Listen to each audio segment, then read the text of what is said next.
الرحمن الرحیم۔ بابا تاج الدین کی کرامات۔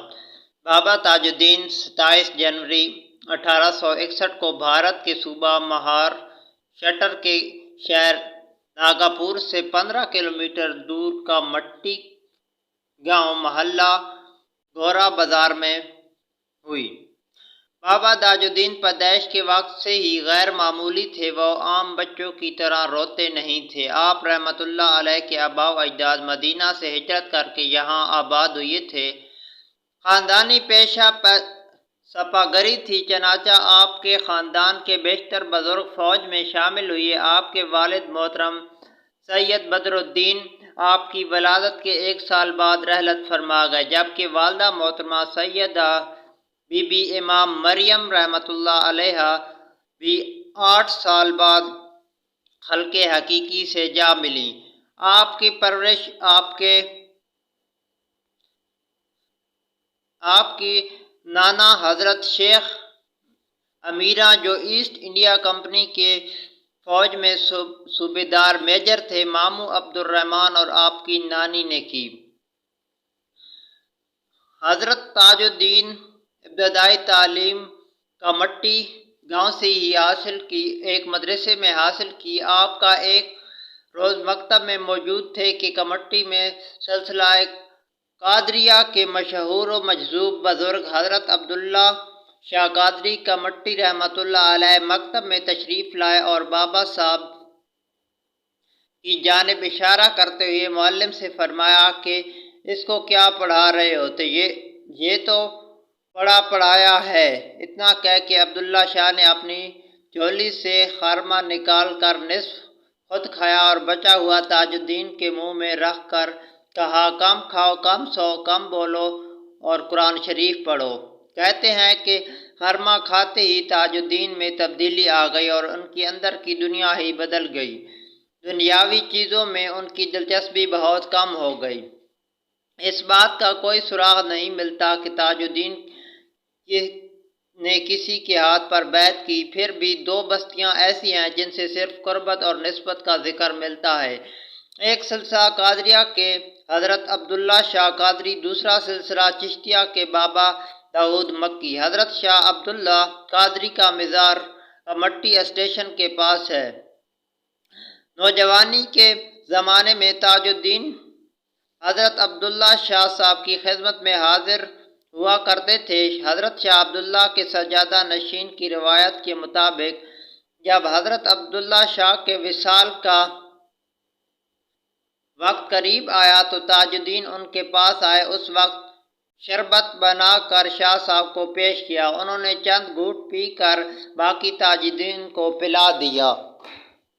روایت ہے کہ سید الدین نے 15 سال کی عمر میں قرآن پڑھ لیا تھا اور اس کے بعد دیگر علوم کی تحصیل کی۔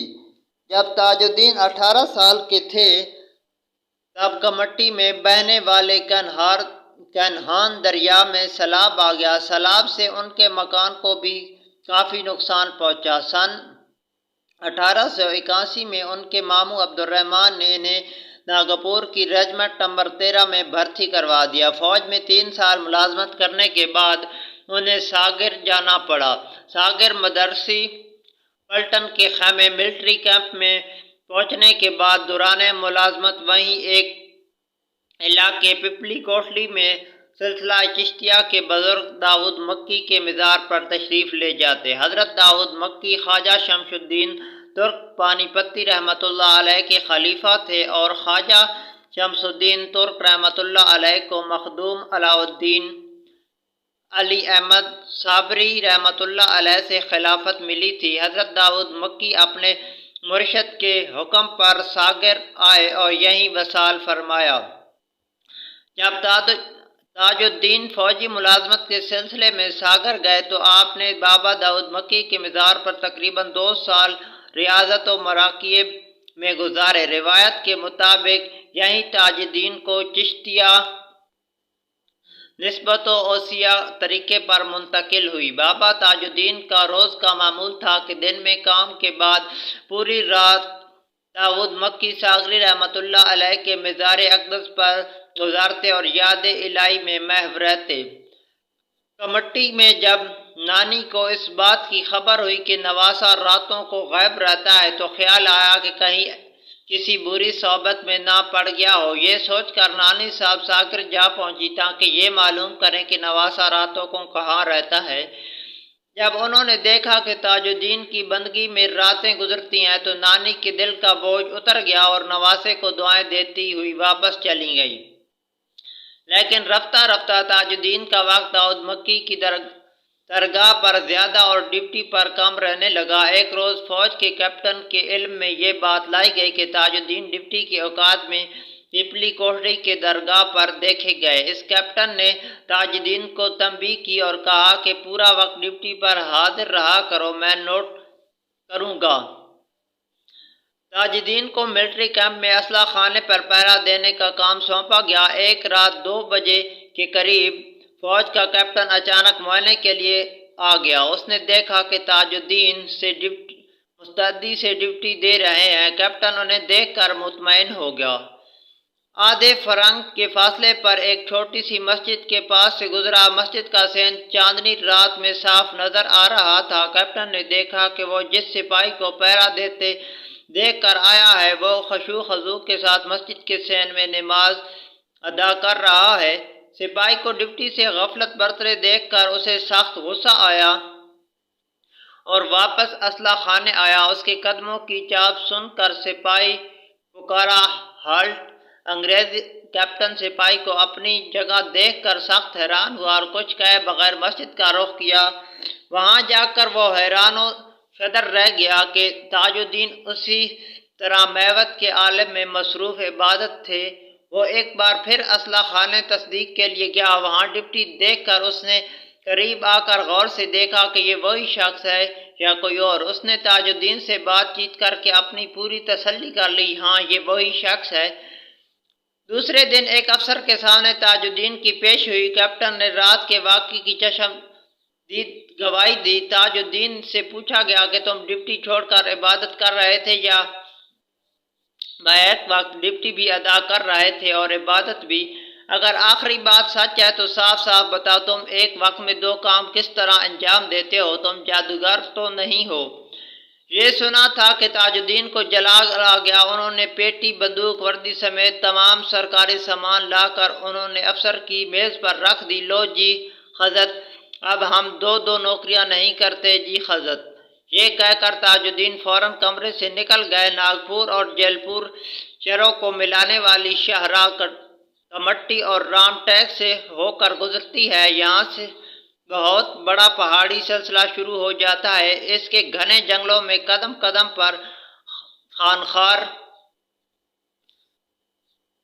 خانخوار درندے گھومتے ہیں۔ دنیا کے زہریلے ترین سانپ پائے جاتے ہیں۔ ملازمت سے سبکدوشی کے بعد بابا تاج الدین نے زیادہ تر وقت ناگپور سے متصل واقعی کے گھنے جنگلوں میں گزارا، جہاں قدم قدم پر خانخوار شیر اور جنگلی درندے رہتے تھے۔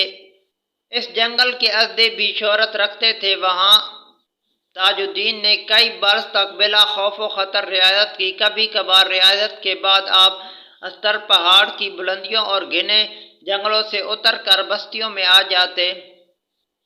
جذب و کیف کا یہ عالم تھا کہ انہوں نے کھانے پینے اور اوڑھنے کا احساس بھی نہیں رہتا تھا۔ ادھر تاج الدین کے استعفے کی خبر فوج کے ذریعے ان کے گھر بھجوا دی گئی۔ نانی نے پھر ایک مرتبہ پھر ساگر آ کر دیکھا تو تاج الدین گلیوں چوکوں میں خاک چھانتے نظر آئے۔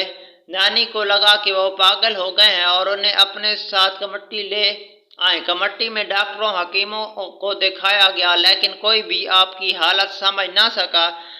بابا تاج الدین شہر میں واپس آ کر خوش نہیں تھے۔ انہیں جب بھی موقع ملتا پھر اپنے جنگل میں جا نکلتے۔ عام لوگوں نے انہیں پاگل سمجھ لیا۔ بستی کے آوارہ لڑکے انہیں چھیڑتے اور تنگ کرتے، کوئی آوازیں کستا تو کوئی پتھر مارتا۔ دوسری طرف بہت سے لوگ عقیدے سے ان کی ہاتھ چومتے، لیکن تاج الدین فنا کی ان منزلوں پر تھے جہاں پتھروں کی مار، پھولوں کی بارش میں کوئی فرق محسوس نہیں ہوتا تھا۔ بستی میں آپ کا دل نہیں لگتا۔ بستی میں آپ کا دل نہیں لگتا۔ آپ کی کرامات کا چرچا ہوا تو لوگ دور دور سے آپ کے پاس اپنا در لے کر آنے لگے۔ بابا صاحب کی دعاؤں سے لوگوں کے کام ہونے لگے تو سائلین اور عقیدت مندوں کا ہجوم رہنے لگا۔ ایسے میں کچھ لوگوں نے ناجائز فائدے اٹھانے کی سوچی تو بابا نے اعلان کر دیا کہ اب ہم پاگل جھونپڑی جائیں۔ حالات کچھ ایسے بنے کہ 26 اگست 1992 کو کمٹکی کے ضلع مجسٹریٹ نے انہیں پاگل خانے بھیج دیا۔ پاگل خانے کا سپرنٹنڈنٹ ڈاکٹر روماوتی راؤ تھا۔ اس کی 5 لڑکیاں تھیں، لڑکا کوئی نہیں تھا۔ اولاد نرینہ کی اسے بہت تمنا تھی۔ ڈاکٹر صاحب نے بابا جی کی پاگل خانے میں موجودگی کا اپنا بیوی سے ذکر کیا۔ اس کی بیوی کے دل میں خیال آیا کہ میں چل کے حضور بابا سے عرض کروں۔ اس نے ایک دن اپنے خاوند سے کہا کہ مجھے بابا صاحب کے پاس لے چلو۔ اس کا خاوند چونکہ مذہب و مرہٹہ برہن تھا، اس لیے اپنی بیوی سے یہ الفاظ سن کر پہلے تو کچھ ہچکچایا، بعد میں اس نے یہ چاہا کہ اسی طرح بابا صاحب کو اپنے گھر پر بلا لے، لیکن وہ اس میں کامیاب نہیں ہو سکا۔ آخر ایک دن اس کی بیوی اپنی 5 لڑکیوں کے ساتھ بابا کی خدمت میں پہنچ گئی اور عرض کی کہ بابا صاحب رحمت اللہ علیہ، میرے کوئی لڑکا نہیں ہے، میرے لیے دعا کرو۔ بابا نے اس کی طرف دیکھا اور فرمایا کہ ڈاکٹروں کی دوائیاں تو بہت کھاتے جی، پن لڑکا نہیں ہوتا۔ یہ سن کر وہ بیچاری رونے لگی اور پھر عرض کی کہ بابا صاحب، لوگوں کی مرادیں پوری ہو رہی ہیں، میرے لیے بھی مہربانی فرمائی جائے۔ آپ نے یہ سن کر پوچھا لڑکیاں کتنی جی؟ تو اس نے جواب دیا کہ لڑکیاں تو 5 ہیں۔ بابا نے فرمایا اگر لڑکیاں 5 ہیں تو لڑکے بھی 5 ہو جاتے جی۔ یہ خوشخبری سن کر ڈاکٹر کی بیوی واپس گھر گئی۔ خدا کی شان کہ 1 سال بعد اس کے ہاں لڑکا پیدا ہوا۔ ڈاکٹر روماوتی راؤ کی بیوی نے غسل کے بعد لڑکے کو حضور بابا رحمت اللہ علیہ کے قدموں میں رکھ دیا۔ بابا صاحب نے ایک نظر دیکھا اور تبسم کے ساتھ فرمایا کہ ابھی تو 4 اور آتے جی، لے جانا، یہ خوش رہے گا۔ پاگل خانے میں بند کیے جانے کے بعد بھی اکثر بابا تاج الدین 26 محرم الحرام بمطابق 17 اگست 1925 کو بروز پیر مغرب کے وقت بابا نے ہاتھ اٹھا کر ایک لمحے کے لیے دعا کی، پلنگ سے اٹھ کر چاروں طرف دیکھا، پھر سکون سے آنکھیں بند کر کے لیٹ گئے۔ اسی حالت میں دار فانی سے کوچ فرمایا۔ آپ کا مزار تاج آباد ناگاپور میں مرجع الخلائق ہے۔